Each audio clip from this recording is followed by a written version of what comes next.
Lovelies, मैं आ चुकी हूँ नेक्स्ट पार्ट लेकर। और जिन्होंने अब तक प्रीवियस एपिसोड नहीं देखे वो जाकर देख आ सकते हैं। तो हम बढ़ते आज हमारे एपिसोड की तरफ जल्दी जल्दी।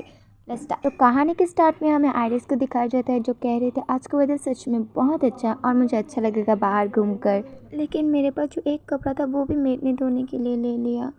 हाँ, पर फिर भी मेरे प्रीवियस लाइफ में तो मैं इस छोटे छोटे चीज़ों को सोचने का मौका भी मेरे पास नहीं था। तभी आयरिस को कोई बुलाता है, माय लेडी मैं वायरलेस हूँ, क्या मैं आ सकता हूँ? तभी वो बोलते ओह हाँ ठीक है तुम आ जाओ। तभी वो बोलते हैं कि माय लेडी इतनी सुबह सुबह आपको परेशान के लिए मैं माफ़ी चाहता हूँ, असल में आपसे कोई ग्रीट करना चाहता है। तभी वो नोटिस करते कोई पीले वाला आदमी है और वो पीले वाला आदमी उसे इंट्रोड्यूस करते बोलता है गुड मॉर्निंग माय लेडी, मेरा नाम जेमी है, मैं यहाँ का बटलर हूँ। दिखाया जाता है डाइनिंग एरिया का सीन जहाँ पर वो लोग ऐसे ही बात कर रहे थे और वो कह रहा था अगर आपको किसी भी चीज़ की ज़रूरत है तो आप मुझे बता सकती हैं। और फिर आयरिस कह रही थी कि आपको मुझे लेडी कहने की कोई ज़रूरत नहीं। फिर जेमी कहता है अगर आप कंफर्टेबल नहीं हो तो मैं आपको लेडी आयरिस बुला सकता हूँ, इससे ज़्यादा नहीं। और फिर वो कहते हैं वेल मुझे अभी के लिए मुझे क्लॉथ चाहिए। और फिर जेमी कहता है ठीक है अब आपको हम वीकेंड में एक ट्रेलर भेज देंगे। फिर आयरिस कहते पर तुम देख सकते हो मेरे पास अभी सिर्फ यही है। वैसे वो जो जेंटलमैन था ना उसका साइज़ भी मेरे तरह ही है, अगर आप चाहो तो उसके साइज़ के कपड़े भी मुझे दे सकते हो।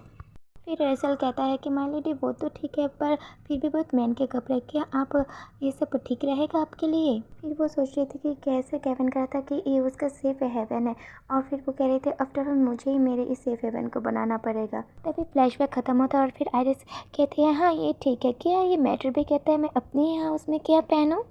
तभी ये सुनकर जिमी बिल्कुल चौंक जाता है और फिर हंस भी देता है। और फिर वो खुश होकर बोलता है फिर ठीक है मैं आपके लिए बहुत सारे उसके साइज़ के कपड़े लाने वाला हूँ, क्या आपको और कुछ भी चाहिए होगा माय लेडी? फिर वो कहती है हाँ मैं सोच रही थी थोड़ी देर के लिए गार्डन जाऊँगी, क्या आप मुझे खाने के लिए वहाँ कुछ दे सकते हैं? हाँ ठीक है माय लेडी आपको मिल जाएगा, आप चिंता मत कीजिए।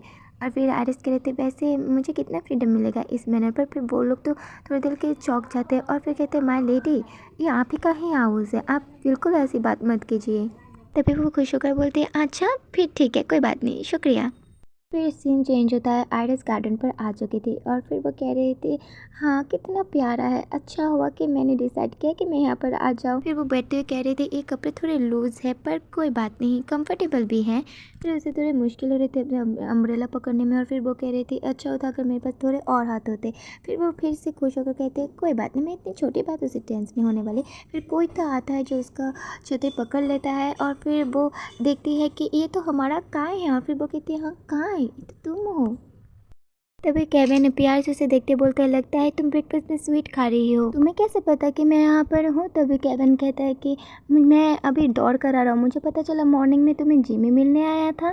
तभी आयरिस कह रही थी कि हाँ वो बहुत पोलाइट था। तभी केविन जेलस कर बोलता है क्या वो बहुत पोलाइट था? आयरी तुम्हें पता भी है ना तुम किस जिमी के बारे में बात कर रही हो? और फिर वो बहुत प्यार से कहती है हाँ वो तो एक बटलर था ना, उसने ही मेरे लिए स्वीट भी तैयार किया है। तभी वो जेलस होकर बोल रहा था वो मेरी वाइफ के अराउंड अच्छे बनने की कोशिश कर रहा था। आयरिस को तो कुछ समझ नहीं आ रहा था। आयरिस उसकी तरफ स्पून देती है बोल रही थी क्या तुम्हें ये ट्राई करना है? केविन कहता है कि स्पून को भूल जाओ, मुझे अच्छा लगेगा अगर तुम इसे अपने माउथ से मुझे फीड करो तो। फिर आयरिस सोच रही थी वो फिर से मुझे टिस कर रहा है, हाँ कोई बात नहीं। और ऐसा कह के उसने उसके गाल को पकड़ लिया था। फिर उसने केविन को बिल्कुल किस कर लेता है और केविन थोड़ी देर के लिए शॉक हो जाता है और फिर वो भी सब कुछ भूलकर उसे किस करने लगता है। और फिर वो कह रही थी मुझे पता है इसे इसके साथ कैसे डील करना है। फिर उन दोनों का किस बहुत देर तक चलता है और चलता ही रहता है। इतनी देर बाद जाकर इनका ये किस ख़त्म होता है और फिर आयरिस कह रही थी काय अब तुम्हें कैसा लग रहा है इसका टेस्ट? और फिर काय भी बहुत प्यार से उसे कह रहा था ये अभी बहुत स्वीट लग रहा है आयरी, और मैं एक्सेप्ट नहीं कर रहा था कि उसको किसी और मैन के कपड़े में देखना। आयरिस को थोड़ा दर्द होता है और फिर केविन कहता है ओह सॉरी आयरी। फिर उसके बालों को पकड़ते हुए बोल रहा था लगता है तुम्हें नए कपड़ों की ज़रूरत है। फिर आयरिस कह रहे थे कि हाँ जिमी ने कहा है कि वो एक नए टेलर को मुझे पास भेजेगा। तभी वो कुछ नोटिस करती है और देख रही थी कि केविन बहुत प्यार से उसके बालों को सहला रहा था। और फिर वो सोच रही थी लगता है हाँ जिसका मूड कुछ ज़्यादा ही अच्छा है। फिर केविन उसके बालों को छोड़ते हुए बोल रहा था वैसे क्या तुम्हें मुझसे कुछ नहीं चाहिए? और फिर वो कहती वैसे हाँ मुझे एक मेड चाहिए और वो अच्छी फैमिली से होनी चाहिए और एजुकेटेड भी होनी चाहिए। और फिर वो कहता है फिर ठीक है मैं तुम्हें एक मेड भेज दूंगा। फिर वो सोच रहा था कि हमें विस्काउंट एल्फर्ड से भी जल्दी ही मिलना पड़ेगा, हाँ लेकिन वो हमारी मैरिज को एक्सेप्ट नहीं करेगा, मुझे क्या करना चाहिए? तभी वो आयरिस से कहता है आयरी तुम्हें क्या लगता है मुझे उसके साथ क्या करना चाहिए? फिर आयरी थोड़ी देर के लिए शॉक होते और फिर कहते हैं हाँ क्या करना चाहिए मतलब? फिर वो कहते तुम्हें कैसा अच्छा लगेगा, क्या मैं मुझे उसे मार देना चाहिए? फिर तुम्हें और डरे रहने की कोई ज़रूरत नहीं पड़ेगा।